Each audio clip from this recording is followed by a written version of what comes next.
Morning guys. So I hope the quality of this video doesn't suffer for me walking around, but I'm walking and meditating on something like between home and headed for work today, and I have to be vulnerable and share this because I know I'm not the only one. So I am like 2.5 weeks away from getting on a plane and going to Kenya to Kaleo School of Missions for a month. Going to be gone for 4.5 weeks altogether. So excited, and of course, like any big thing that the Lord ever wants to do in anyone's life, the enemy sees it, and as time gets closer and the obedience is, right around the corner, me actually going is right around the corner, the enemy's getting nervous and the enemy's working against it. And the enemy actually had me halfway persuaded the other day not to go. Like, I wouldn't actually not go. And actually, the bad thing about this is the only reason that I knew I couldn't back out was because I've had so many people give to this. So many people support me so I can support my end of our bills and stuff while I'm gone. That was the only reason that I was like, Kendra, you can't back out. And let me tell you how he did this. So I don't know if anyone has ever noticed that knows me or that watches my videos, but I'm a little bit high maintenance sometimes. I can be a little bit of a diva. I'm a girly girl sometimes, and sometimes I'm tomboy. Like, I don't even know what I am sometimes. But how many times can I say sometimes? So we have a group chat going, and this is so super vulnerable. I'm being completely raw, and it's going to be embarrassing for me, but whatever. We have a group chat going as of last week for all the Kaleo School of Missionaries students and staff. And I'm just looking at all these people, and they're not the same as me, right? Which is totally awesome. But for a moment, the enemy used that. Like, no one else had nails done, which I don't right now, but I usually do, and no one else had highlights and it didn't look like anyone else was a diva, and so I've been nervous, and y'all don't judge me, okay? I've been nervous this whole time, like wondering how many suitcases is everyone else going to bring, because for my plane tickets, I've got 2 checked suitcases as well as my carry-on and my other like purse or backpack or whatever. And I'm like, well, I'm going to be gone for a month. Can I justify taking all of this? I learned going to Uganda, I don't need all that, but I wasn't gone for a month then either. So I asked everyone, and the responses were like arrows to my heart. So I started like, the way the enemy works is insane.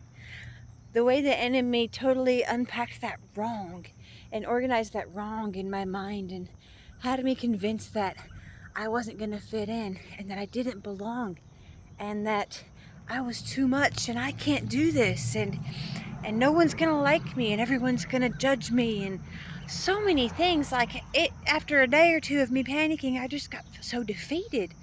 But this morning I'm walking and praying hours ago, and the Lord is revealing to me like that none of them are like me. I'm not like any of them, because you know what? He chose me for me, and he chose them for them, so I can be the way I am and they can be them as well as, instead of, we don't have to match up to each other. We can just be extra to one another. Like, we can be different. There can be all kinds of different people, and that was encouraging.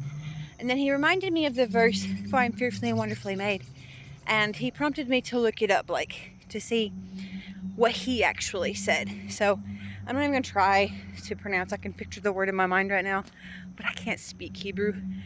So I'm not going to try. But the direct translation in the interlinear Bible is actually distinguished. Distinguished. So you think of distinguished, and the first thing I actually think of is like important, elevated, proper, society, like higher level, And then I think like you can distinguish one thing from another. You can tell them apart. Ha ha ha. Okay, I get it now. We're all distinguished from one another. We're all unique. We're all special. We're all different, and we're all elevated in our own ways.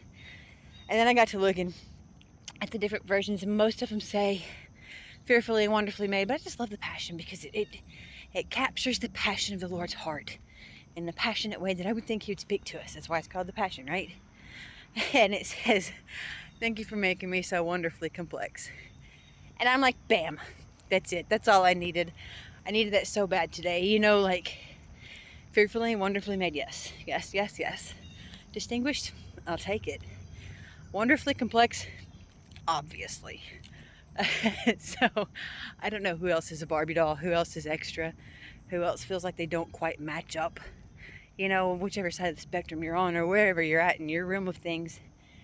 I don't know who else doesn't feel like they're the same as anyone else and struggles with that. But here you go. Psalm 139, verse 14. Read it in all the versions.